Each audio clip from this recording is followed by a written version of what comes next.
आणि आज या व्यासपीठावर मी तुम्हाला शब्द देतो की या श्रीरामपूरमध्ये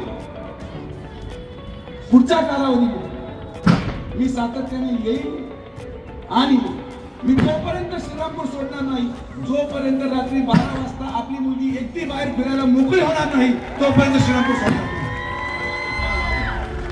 आरोप होतील, राजकारण होईल, प्रत्यारोप होईल, पण तुमच्या सगळ्यांच्या मुलाबाळांची जबाबदारी आजपासून, या क्षणापासून डॉक्टर सुजय राधाकृष्ण विखे पाटलाची आहे. आणि ते करण्यासाठी जे काही करावं लागेल ते आम्ही करणार, शेवटपर्यंत करणार. मतासाठी लाचार आम्ही नाही.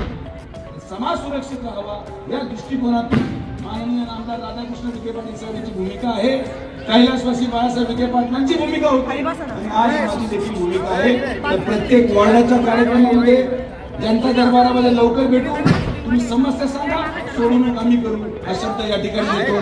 परत एकदा एवढ्या मोठ्या संख्येने आपण सगळेजण आलात, सगळ्यांचे मनापासून आभार. असंच प्रेम, आशीर्वाद विखे पाटील परिवारावर आपण कायम ठेवावं, एवढीच विनंती या कार्यक्रमाच्या निमित्ताने करतो.